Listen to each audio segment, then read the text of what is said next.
Alright, this is a makeup video because today for the Bible study we had the computer working, the live stream began, and then it decided to die in the middle of the time, and we didn't have a chance to turn it back on. I know these are never as good, they're a little bit different, they have a different flavor, there aren't other people in the room, it's not as natural of a conversation, but we'll do our best. It is a chance to walk through the scripture passages that we talked about today at the beginning of our study. And so we begin at the end of chapter 11. There's a couple of verses, and it notes that the Passover of the Jews is near, and Jesus is going toward Jerusalem. He stops in the city of Bethany. It's right on the other side of the Mount of Olives, a couple miles from Jerusalem. It's close by. And it says he's doing this 6 days before Passover. One of the things that we need to stop and remember is what happened at Passover. Because there's details like this in the scriptures that are small, and we read past them without thinking about them very much. But the truth is that there's actually a whole bunch of things that it tells us, that it was Passover. One of the things that you have in Passover is a whole bunch of lambs. Because Passover is a covenant feast that every family who's in Jerusalem, every family in Israel, needs a lamb that they kill in a ritual way, and they offer to the Lord, and then they take the flesh of the lamb and they cook it, they roast it, and then they consume it. Passover was one of the pilgrimage festivals of the Jewish year, and so men and boys who were over age 12 were expected to be there as long as they could afford it. At least that seems to be the way it was, and they would come. Many women and children came too, especially among those families who were devout or those families who could afford it. So there were thousands, maybe even 1 million people around Jerusalem.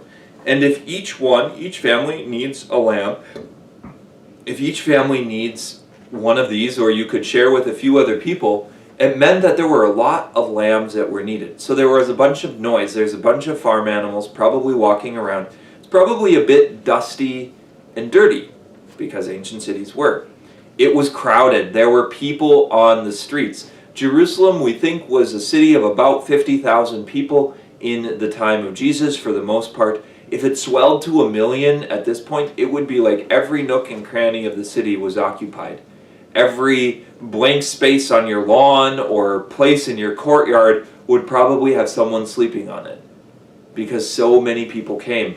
Maybe some people rented out their homes. People probably came for different reasons, and this we're going to encounter in the story. It is so important to remember that there isn't one monolithic group that's just over there. It's like a giant rock and they always do the same thing.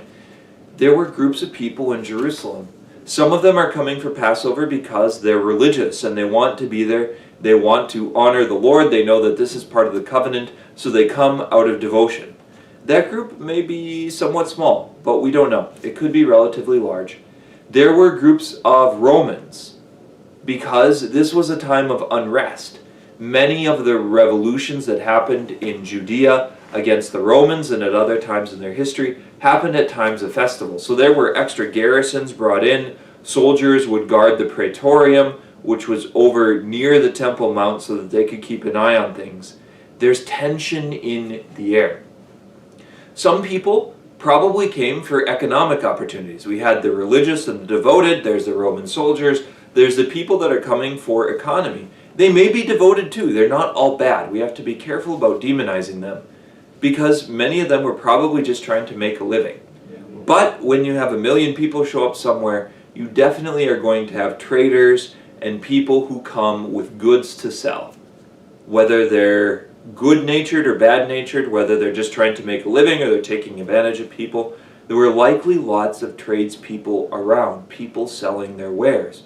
So you have the animals and the herders, you have the people that are coming out of devotion, you have the citizens, you have the Romans, you have the Pharisees and the Jewish leadership. And they're looking at this entire event through a political lens. They want to fight against the Romans, they want to work against the Romans.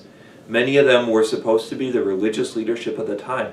But you can see and will feel in the story that they've lost their way a little bit, that they're not always leading religiously, that many of the decisions they make, many of the decisions they take are political. They want to kill Jesus because they say that everyone is going after him, and the Romans are going to come and destroy their city and destroy the temple and wipe out the nation. So sadly, Jesus dies, they kill Jesus, and the Romans come after a revolution of the Jewish people about 40 years later, and they destroy the city, and they kill their children, and the temple is destroyed. That happens later. But at the beginning, they're here for the season of Passover, and it's just important to remember that this was the kind of situation, the mise en scène, I think they call it in literature. This is how it feels. This is what it was like. People with eager anticipation as well. Some of them are asking, where is Jesus? Is he here? He must have been teaching before. He was a public figure. And you have to remember that he's coming from a great event. Lazarus was just raised from the dead. And despite their wonderings, despite the fact that not all of them follow him and some of them are pretty curious, you can't get past the fact that Lazarus was raised from the dead, that he was dead. He was in a tomb, he was 4 days, he was smelly, he was covered in clothes, and Jesus raised him from the dead. And so there's this foment. They're talking about it, they're noticing. They may have heard his teachings in the past. He's been in and out of Jerusalem for a while in the Gospel of John. He said some very provocative things, some very beautiful things, but things that would make you think if you didn't believe in him. So there's people there and they're wondering where he is. And in this case, he's going to come. But he doesn't do it right away. Passover is all about the covenant. This is a covenant meal. It's a ritual meal. The people celebrate. They take unleavened bread and wine and a paschal lamb. Those are the major pieces. There's other food that they eat, but those are the major things. It's a meal where you celebrate the covenant of God with his people. They are the people of God. They are chosen. They are called into a relationship with him. They're people who are called to leave Egypt behind, to leave the land of sin and slavery and enter the promised land and enter this place of grace where God is calling them, where he is leading them.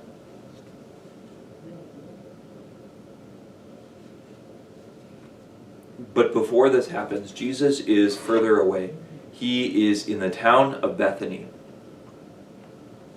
in the house of Mary and Martha and Lazarus.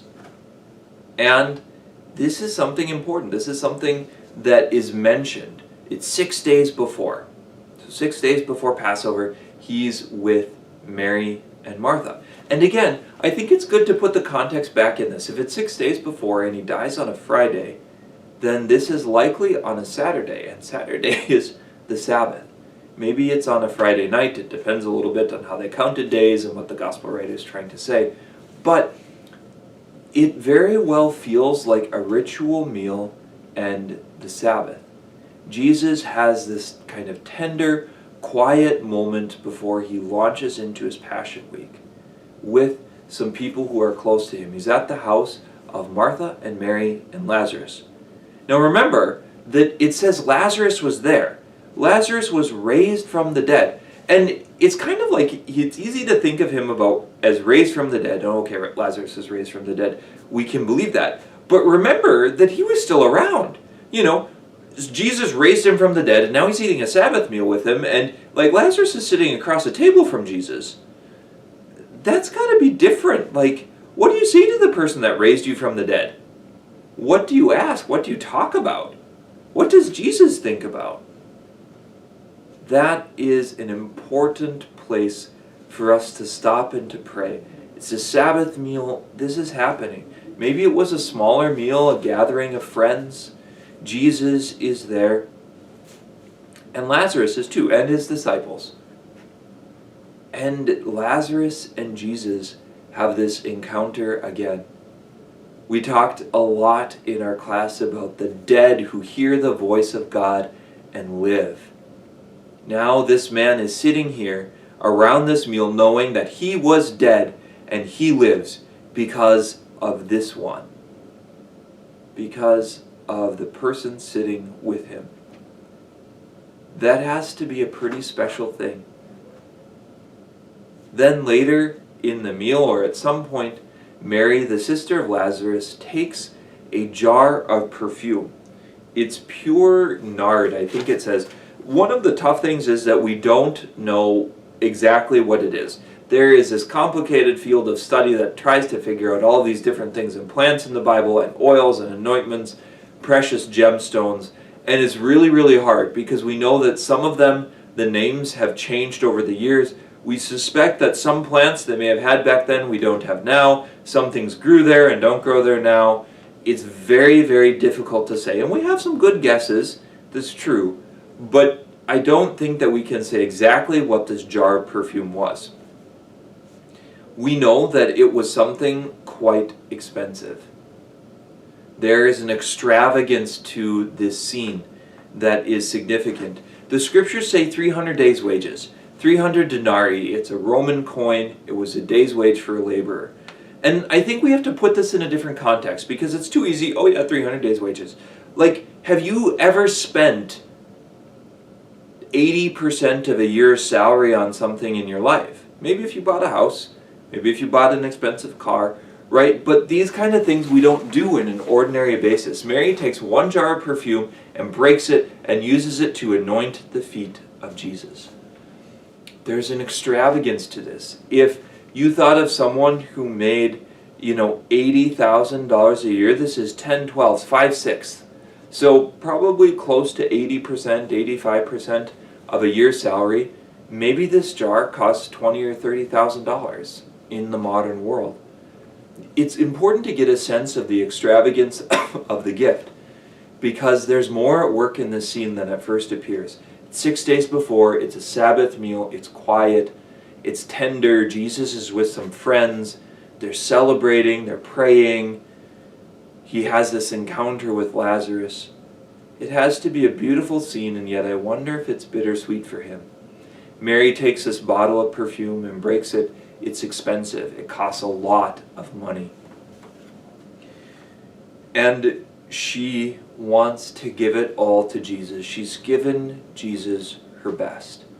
Not just a little bit, not just good enough. She's not asking, what can I do to get in? She's giving Jesus, in a sense, everything that she has.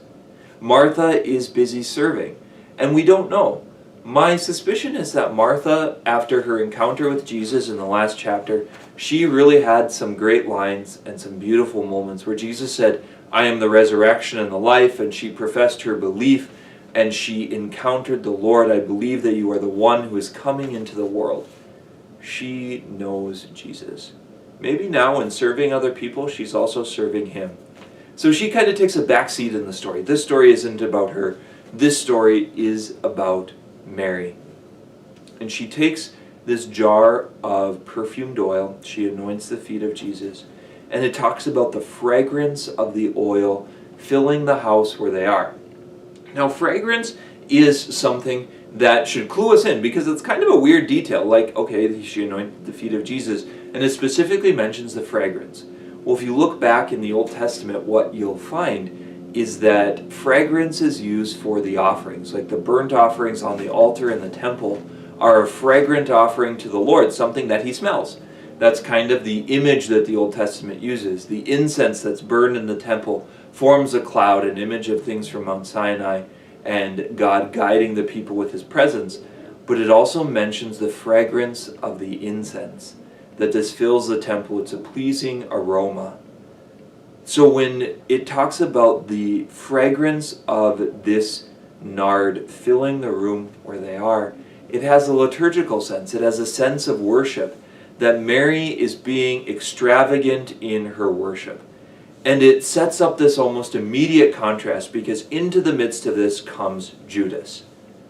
Judas who says, why wasn't this sold and the money given to the poor? This is a temptation we hear so often. People will ask, well, why should we build nice churches? We should give that money to the poor.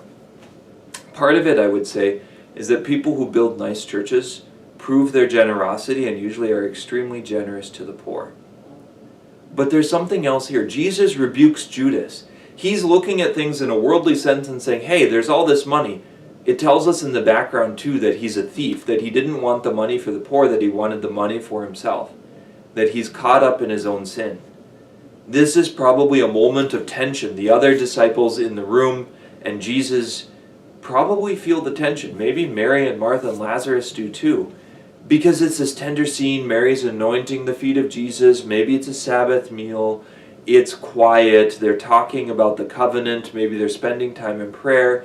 And now there's a moment of tension. It's like the cat ran on the piano and hit all the keys at the same time, and there's a shocking chord.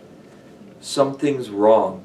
And in this case, Jesus rebukes Judas. He shuts down this line of reasoning, saying, "You will always have the poor with you, but you will not always have me. She has anointed my body for burial." Mary's deed is remembered. Mary's deed is treasured. Mary's deed is precious. That is a beautiful thing. And Judas missed it. He was not there. He didn't have the right idea, didn't have the right plan. He missed it. That's something important. It's not just secondary. It's not just out there. That he was thinking in a worldly sense. He was going after things in this world. This is a problem we face all the time. We can look at material goods and say, well, why wasn't this done for the poor? And sometimes it doesn't mean we have to have churches made out of solid gold. But something about giving God our best sets things in the right order. That we should strive to live first for Him. That in our finances, in the way that we handle money, God should be first. He should be the priority. In our time, God should be first. He should be the priority, not everything else. In the way that we treat other people, we should look at them as God does, first and foremost, to see them as His children, to see them as people that Jesus Christ has suffered and died for. This is all about setting our priorities in right order. So you have this kind of crazy contrast, because the Pharisees and the people were trying to kill Jesus and have Him arrested. They're throwing people out of synagogues. They're looking at things politically. They're worried about His movement spreading. They're hostile. You have the crowd who's curious. They're asking questions. They've seen some of the miracles of Jesus, but they don't understand. Maybe they want to see another miracle. Maybe they're looking for the spectacle. Maybe it's gossip. Maybe it's genuine. You have the Roman soldiers. They probably just want to keep peace. Some of them feel like they're doing their job. Some of them were probably racist and hated the Jews. All of that is part of the mix. You have the apostles and Mary and Lazarus and Martha and this tender scene of beauty. And then you have Judas, and you can see him outside the community. You can see him outside the group. I don't think that's a good sign. I think it's saying something about it, that something about his heart and the way that he was thinking about things already wasn't in the right place. He's moving in the wrong direction, and Jesus tries to put a stop to it. Someone asked this morning, if Judas was a thief, why did they leave him the money bag? And the best answer I can give is, I don't know. I have wondered that myself again and again. Why would you give a thief the money bag? And some of it, when we're trying to solve problems like that, I think it's good to remember, to have in our minds that Jesus doesn't do dumb things.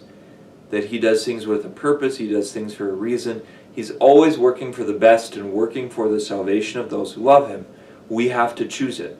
And so maybe Judas was the money person because Jesus thought his contact with money would lead him in the right direction. Maybe there was a possibility. Maybe he was faced with this kind of choice. We know that he ends up choosing badly and regretting it. But you have Judas in the story. You have Mary Magdalene. She wipes the feet of the Lord with her hair. This is another kind of awkward gesture. It's hard to imagine. Why would you wipe someone's feet with your hair? And again, I don't know. It could be that she recognized His holiness, that she just wanted a part of Him. Sometimes people do things like that. It could be the extravagance of a gesture, that she's so caught up in love, she's so overwhelmed by emotion and carried toward Jesus that she's willing to do anything she can to be with Him. But it's this moment of tenderness. Maybe He reaches down and looks into her eyes. Maybe He holds her hand and picks her and lifts her up. She's the only one who does this. It's not the rest of the apostles, it's her. So there's something beautiful about that. In Judas, corruption is already seeped in. He's going in the wrong direction. Jesus is trying to change his mind. He's trying to bring him to reality. He's trying to show him that this way is wrong. But He won't stop him. He doesn't stop us. That we have freedom and we have to learn how to use it well. But Judas is doing this. He is like a thief. He's the opponent of the good shepherd. And when you look at a story like this, you might find that you were Mary in the story, and you have this extravagant thing for Jesus. You're spending time. There's this moment of tenderness. There's this gift and his grace that he's affirming. Maybe you find yourself being Judas in the story, wondering why, wondering how, looking at things in this world. It's not a bad place to be. Maybe you're the Pharisees, thinking about a political situation instead of the religious one. Again, we have to be careful that assuming all these people are immediately wrong, and I don't want to be like Judas, and I don't want to be like the Pharisees. Well, it's true. We don't want to be like them in the end. But if we're like them in the beginning, and we're ready to admit it, that can be a place where we encounter Jesus. That can be a place where we hear his voice speaking to us. If we're not ready to admit it, if we can't see ourselves in anyone but like some rock on the ground and stone that's observing, then usually it's a sign that we're not really entering into it. That's part of the invitation. What is it like to look into the eyes of Jesus? What is it like for him to see you? What is it like for him to praise your gestures and extravagance of love? What is it like for him to rebuke you and say, no, this is the wrong path. You should stop. You deserve better than this. You're made for more than this. You're made for me. You're made for eternal life. Sometimes it might be like that. Sometimes we might be like the Pharisees and thinking about things from the outside. Sometimes we might be like the crowd outside the house that's trying to catch a glimpse of Lazarus. They know that he was dead. They know that he's raised. Those are important things. When you're in a story, the goal of our Bible study is to take these passages and help them open, to help you be able to look at it and see and hear the voice of God speaking to you. Maybe this is one of the passages that does it. You might pray with it 1,000 times and find out that you're a different person every time. That's okay. But if you pray with it 1,000 times, what I can guarantee you is you will encounter Jesus. This is a beautiful scene. There's so many contrasts and so many stories and so many places about this. The tender moment of the apostles and Jesus at this meal, the scheming of the Pharisees, maybe at the same time in the temple, to stop Jesus, to thwart his action, to prevent his work. They're afraid. They're lost. There's the Romans who probably don't care. They're wondering who this preacher is. And there's everyone in between. We can put ourselves there. You can put yourself there. You can close your eyes and imagine it, the dust and the people and the noise and the conflict and the controversy and the tension, and the tenderness and the beauty and the goodness. We all need that. It's a chance for us to take a step back from the hustle and bustle of our lives and to look for the kingdom of heaven, to look for the beauty of God, to look for what he is doing, and to respond to it in love with all of our hearts. This is an invitation to us in this chapter. It's an invitation for Lent. It's an invitation for the rest of our lives to find Jesus, to hear his voice. Hopefully in the details of this kind of story, you discover something that resonates with you, something that speaks to your hearts. It's a great time to search for who Jesus is. Who is he to me? Where are my priorities? Where are things set? The people were here and they were purifying themselves. They were going in these baths to become ritually clean. That's a part of Judaism as well. When we look at all of these different things, we have to be careful of our own assumptions, because what happens is we're often reading things into a story that don't belong there. We forget Jesus lives in a world without air conditioning. He doesn't have light switches. They don't stay up late at night because it got dark outside. In general, at least people didn't. There's all kinds of pieces like this. And the climate was very different. It's a hot climate. It's warm. You don't have a struggle to keep warm. North Dakota, where we are right now, is in the winter, and it's cold. And so we think of being warm as something that you have to strive for and something that you have to work at. When you live closer to the equator, you don't.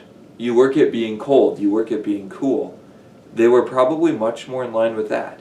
We have to be careful that when we're reading the story, we don't start trying to put winter coats on people because they didn't have them. They didn't wear them. It wasn't that kind of region.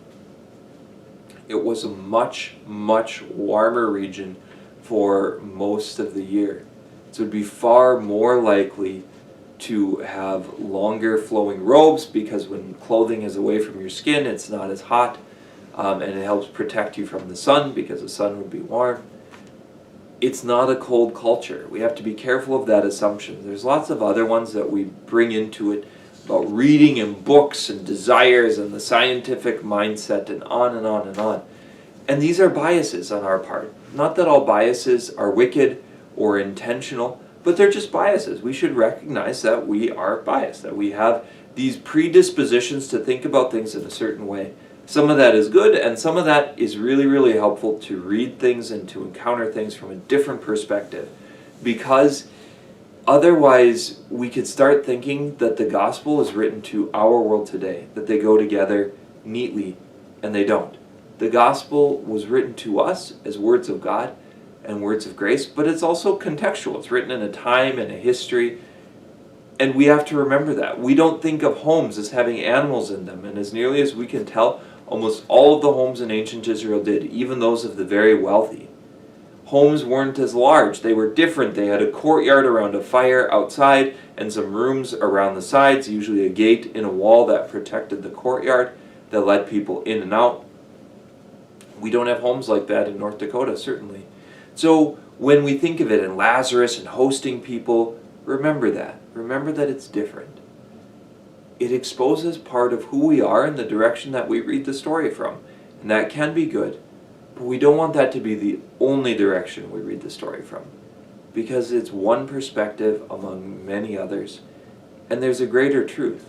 It doesn't mean throwing out the baby with the bathwater, that we don't have anything to learn. It's just a different world, a different time, a different place. Jesus was okay with that. We can be too. And if we learn to see some of these biases and assumptions and how we're thinking about things, sometimes we can move out of them before they become an issue. Sometimes we can say, oh, wait a minute. Yeah, that probably wasn't that cold. It was more likely warm, and they were trying to be cool. And it can help give us an insight into the story. We can look at many more passages. We will dive into chapter 12 more next week. Hopefully our live stream works again. This is kind of annoying when you have to make a second video. But at least we covered the same material. Most of it's here. It's probably not as good. But it is a chance to reflect on the scriptures with you. And my hope is that by doing this, you have a chance to encounter Christ. You have a chance to hear Him speaking to you. My hope is that it opens up these passages as places to pray. Places where you can sit in your heart and say, Jesus, come to me. Where through this encounter with Him, your life can be transformed. That's what we're aiming for. That's what we're striving for. That's what every moment of this is about. So God bless you, and thanks for tuning in.